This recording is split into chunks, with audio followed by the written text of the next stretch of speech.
Hello friends.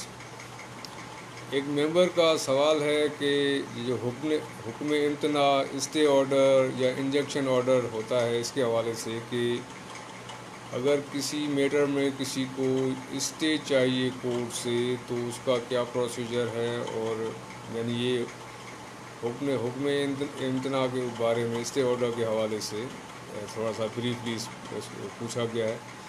तो देखिए, का जो सीपीसी वो कानून है, कोड ऑफ सिविल प्रोसीजर, जिसके तहत सिविल कोर्ट्स काम करती हैं।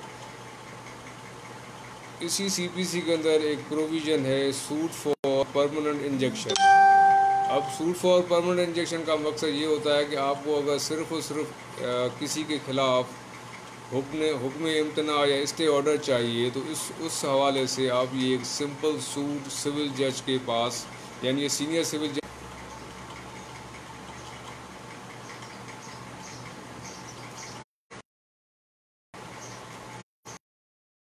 तो ये इंटरनेट प्रॉब्लम हो गई थी। तो I was talking about suit for permanent injection. यानी ये सूट ये केस सिविल कोर्ट में उस वक्त फाइल किया जाता है जब किसी को कोई खदशा हो कि उसकी प्रॉपर्टी एक्वायर कर सकता है, या उसकी प्रॉपर्टी के हवाले से कोई डॉक्यूमेंटेशन, यानी अगर उसके नाम पे कोई डॉक्यूमेंट है, लीज है, उसको कैंसिल कराया जा सकता है। मतलब ऐसा कोई भी खदशा हो उसमें सिंपली, अगर सिंपल लैंग्वेज की बात है, if someone else want to illegally occupy over your land, plot, bungalow और whatever property you have, you may file a suit for permanent injection. और सूट फॉर परमानेंट इंजेक्शन होता है कि फलां शख्स को इस काम से रोका जाए, चाहे वो आपकी प्रॉपर्टी पे कब्ज़ा करने की कोशिश कर रहा है उसको उससे रोका जाए, चाहे वो आपकी जो रजिस्ट्री है, जो आपके टाइटल डॉक्यूमेंट्स है, उसके अंदर कोई छेड़छाड़ करने की कोशिश की जा सकती है किसी प्राइवेट इंडिविजुअल की इन कनाइवेंस, यानी किसी ऑफिशियल रिस्पोंडेंट के साथ मिलते हुए, किसी गवर्नमेंट डिपार्टमेंट के ऑफिसर्स के साथ मिल के, तो उसको ऐसे इलीगल एक्ट से रिस्ट्रेन करने के लिए सिविल कोड में आप ये सूट फाइल करते हैं, जिसको सूट फॉर परमानेंट इंजेक्शन कहा जाता है। और सूट फॉर परमानेंट इंजेक्शन में कोर्ट फ़ी नहीं लगती। वैसे नॉर्मली अगर आप कोई सिविल मैटर, किसी प्रॉपर्टी का मैटर सिविल सूट में लेके जाते हैं जहाँ पे टाइटल के ऊपर कोई डिस्प्यूट हो बिटवीन द पार्टीज़, तो ऐसी सूरत में कोर्ट फ़ी जो मैक्सिमम 15,000 होती है वो लगानी पड़ती है वैल्यूएशन के हिसाब से। मगर सूट फॉर परमानेंट इंजेक्शन में कोर्ट फ़ी नहीं लगाई जाती। तो इसलिए इस ऑप्शन को प्रेफरेंस दी जाती है कि क्योंकि इसमें कोर्ट फ़ी का कोई रिक्वायरमेंट नहीं है, कोर्ट फ़ी नहीं लगानी पड़ती। तो मोस्टली अगर सिर्फ और सिर्फ किसी के खिलाफ आपको स्टे चाहिए रिगार्डिंग योर प्रॉपर्टी, तो ऐसी सूरत में सिविल जज के पास, सिविल कोर्ट में, यानी सीनियर सिविल जज जो होते हैं उनसे नीचे की कोर्ट होती है सिविल जज, यानी सिविल जज की कोर्ट या जुडिशल मैजिस्ट्रेट की कोर्ट एक ही वक्त में civil as well as criminal दोनों मामला को देख रही होती है। तो coming back to the original question जो था सिंपली कि अगर सिर्फ और सिर्फ स्टे चाहिए किसी मामले के बारे में, यानी सिविल नेचर का स्टे हो, यानी आपकी प्रॉपर्टी का आपको कोई खदशा है कि आपकी प्रॉपर्टी पे कब्ज़ा हो सकता है किसी की तरफ से, आपकी प्रॉपर्टी के डॉक्यूमेंट्स में कोई उसके छेड़छाड़ हो सकती है, या इवन रिस्पोंडेंट्स के खिलाफ भी ले सकते हैं डिफेंडेंट को, आप किसी भी गवर्नमेंट डिपार्टमेंट को। यानी आपको अगर ये कोई खदशा है कि आपकी कोई लीज़ है प्रॉपर्टी, उस लीज़ को कोई गवर्नमेंट डिपार्टमेंट उसको कैंसिल करे या सस्पेंड करने की अटेम्प्ट कर रहा है और आपको खदशा ऐसा हो सकता है, तो ऐसी सूरत में आप स्टे ऑर्डर ले सकते हैं by filing a suit for permanent injunction in the civil court.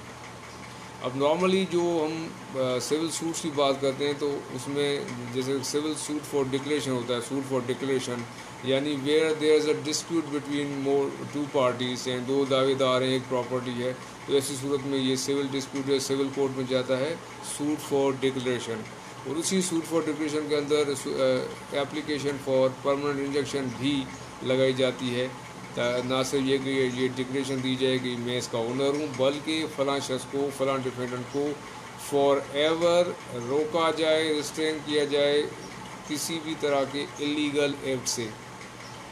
तो اگر suit for declaration as well as permanent injunction اگر آپ فائل کرتے ہیں تو وہ جاتا ہے سینئر سول جج کی کورٹ میں، اور اس صورت میں کورٹ فی لگتی ہے ویلیویشن آف دی پراپرٹی کے حساب سے. اگر ویلیویشن زیادہ ہے، مینس اگر 50 لاکھ سے اوپر کی پراپرٹی ہے، چاہے پھر وہ کروڑوں میں ہو کتنی بھی ہو، تو اس میں میکسیمم کورٹ فی 15,000 لگتی ہے. اور اگر صرف سوٹ فار پرماننٹ انجیکشن یا حکم امتناع چاہیے اگر خالی، تو اس کے لیے سول کورٹ میں سول جج کے پاس یہ سوٹ فار پرماننٹ انجیکشن لگایا جاتا ہے، اور ایسے کیس میں پھر کورٹ فی نہیں لگائی جاتی. تو بیسکلی اس ویڈیو میں تین ٹاپک سے اوپر بات ہوئی کہ خالی اگر سوٹ فار پرماننٹ انجیکشن یا حکم امتناع یا اسٹے آرڈر چاہیے تو اس صورت میں کورٹ فی بھی نہیں لگتی اور یہ سول جج کے پاس جاتا ہے کیس. لیکن اگر معاملہ ایسا ہے کہ دو پارٹیز کا ڈسپیوٹ ہے اوور دی ٹائٹل کے، دونوں دعوے دار ہیں کسی پراپرٹی کے حوالے سے، اس صورت میں پھر یہ suit for declaration in the court of senior civil جج جاتا ہے، اور وہاں پر یہ کورٹ فی لگتی ہے جو کہ میکسیمم 15,000 ہوتی ہے. اور اس میں تیسری بات اس کی اسٹے آرڈر کی ہے. اسٹے آرڈر دونوں کیسز میں لیا جا سکتا ہے، لیکن ود ڈکلیریشن لیا جائے.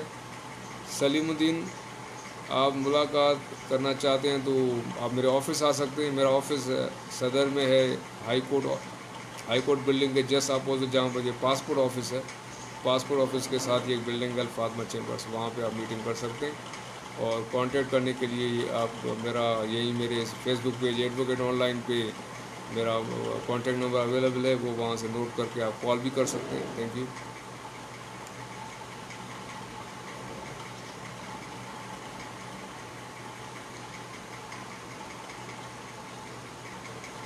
اچھا، اور بھی کافی کوشچنس ہیں جو میں نے نوٹ کیے ہیں، اور یہ ہے کہ جیسے آپ کافی ممبرس کی طرف ہوتا ہے کہ ایک ویڈیو میں ایک ہی سوال پہ ڈسکشن کیا جائے، تاکہ پھر وہ ویڈیو اس ویڈیو میں پھر وہ اس کا ٹائٹل بھی وہی ہو، ٹاپک جو کہ ڈسکس کیا ہو. ایک ہی ویڈیو میں اگر مور دین ون ٹاپک، 2 3 4 5 ٹاپک ڈسکس ہوتے ہیں تو ویڈیو ایک تو طویل ہو جاتی ہے، اور دوسرا پھر کسی کو اگر کوئی اسپیسیفکلی کسی ایک ٹاپک کے اوپر معلومات حاصل کرنی ہے تو اس کو پھر پرابلم ہوتی ہے.